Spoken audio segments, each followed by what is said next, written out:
Ladies, this is going to be a lifeline for someone because what you're about to hear could finally mark the beginning of your healing season. I want to speak directly to the places no one sees, to the brokenness that you've tried to hide, to the confusion, the grief, the shame, and the fear. And I want you to know this. You are not alone, and you are not beyond restoration. Have you ever laid in bed with your heart pounding in the silence, wondering, God, is this really my life? Why did I let this happen? Why do I still miss someone who mistreated me? And why can't I seem to heal no matter how much I pray? Or maybe you've asked, what's wrong with me? Why do I keep attracting emotionally unavailable men? Why am I afraid to love again? These questions aren't signs of weakness. They are symptoms of a deeper wound, one that can't be fixed by scrolling, numbing the pain, or church attendance alone. Real talk here, let me pause here and be really honest. Many of the women who come into my academy are not new to the faith. They love God, they serve, they pray, and some even lead, but they are secretly bleeding inside. Here's what I mean. Some of them came out of marriages where they were maybe never physically hit, but emotionally destroyed. Some where their husbands ignored them, manipulated scripture to control them, or weaponized silence until they questioned their sanity. They walked on eggshells for years, trying to honor their vows, but slowly lost themselves in the process. Others were in situationships where it looked like love, it felt like love, but deep down it was a trauma bond, where the abuser alternated between periods of varying degrees of abuse and then periods of affection or kindness, which then reinforced their desire to stay in that relationship. These were men who gave breadcrumbs of affection, withheld commitment, crossed boundaries, and used just enough spiritual talk to keep them hooked. And when it ended, she blamed herself. There are also women who were never in serious relationships, but they watched their parents' marriage fall apart. They saw abuse. They saw infidelity, dysfunction so close up that they developed a fear of love itself. And then there are the divorced women, women who tried everything: counseling, prayer, submission, silence, and still faced betrayal. Some were cheated on, some were abandoned, and some made the terrifying decision to walk away for their safety and sanity. And now they sit with grief, not just for the loss of a man, but the loss of who they were before the pain. Here are the most common pain points I see in the women I serve. So women, after toxic relationships or situationships, they feel emotionally addicted to someone who never chose them fully. You wonder if you're the one who's broken or needy. You overanalyze texts, words, silences, going over and over things in your head, wondering if you messed it all up. And you try to move on, but something keeps pulling you back. Now, let's talk about pain after divorce. You're battling guilt and shame from a decision you didn't want to make. You don't know how to rebuild your life alone. You feel judged by the church or misunderstood by people who have never been in your shoes. And now you may look at the reflection in the mirror and barely recognize the woman staring back. Now, how about pain after prolonged singleness? You're tired of being the strong one. You fear time is running out, and you wonder if God has forgotten your desires, or worse, if you have been disqualified for a healthy relationship. You go to weddings and smile while your heart aches in silence.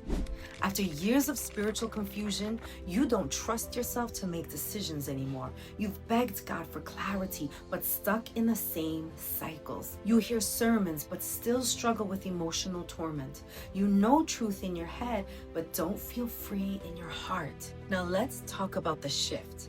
What changed for me? I want you to know I didn't just read about these things in a book. I lived all of them.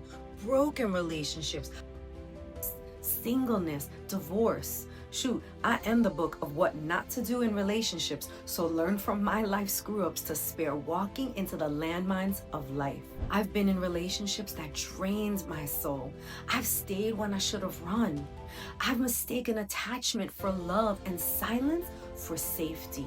And I've missed every red flag there could be, and probably at times didn't want to face them in hopes to secure a marriage just to have love. And also in my singleness, I would cry out to God, begging him to send me someone. But instead, he brought himself.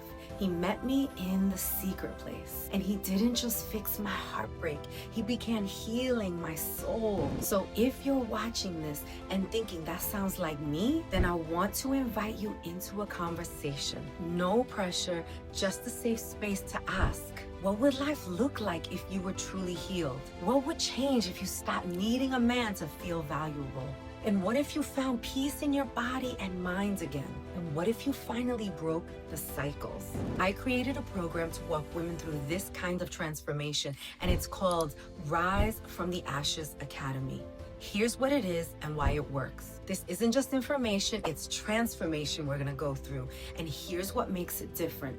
We walk through 4 transformational phases together over 8 weeks. Phase 1, where we heal. So weeks 1 to 3, this is where we confront the deep pain, soul wounds from childhood, rejection, abandonment, betrayal. We go over emotional abuse and toxic soul ties. We look at patterns you didn't even know were keeping you stuck.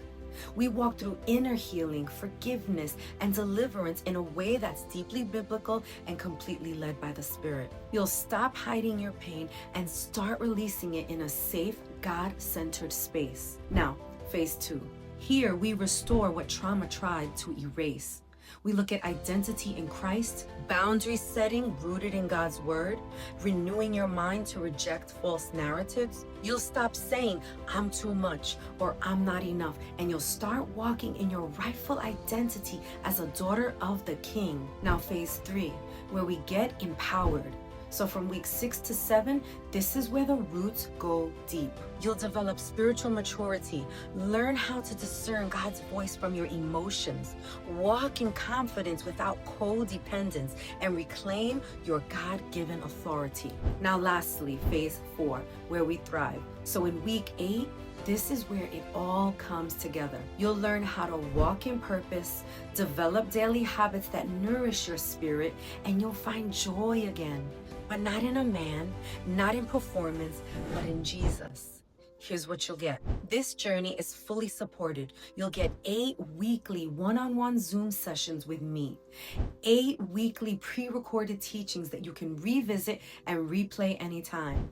And then you'll also get private WhatsApp support Monday through Friday from 9 a.m. to 5 p.m. for prayer, encouragement, and guidance. See, this is not just coaching. It's discipleship, mentorship, and a sacred sisterhood. Here's what women experience by the end of the academy. Peace in your minds and emotions, clarity about your past and your calling, freedom from soul ties and torment, confidence in God's love and your own voice, healthy boundaries without guilt, and a deep relationship with Jesus, not just Sunday faith, but daily intimacy. You won't just survive heartbreak, you'll walk out of it whole, wise, and on fire for God. So if something in you is stirring, if your spirit is saying it's time, I invite you to book a free discovery call. No pressure, but rather let's talk about where you are, let's pray, and let's see if this is the right next step for your healing journey. Because I believe you're not broken beyond repair. You're just in the middle of a powerful, redemptive story. So click the link below to schedule your call. It would be my absolute honor to walk alongside you, to remind you you are not forgotten, you are not too far gone, and you are right on time for your healing. This is your season to rise from the ashes.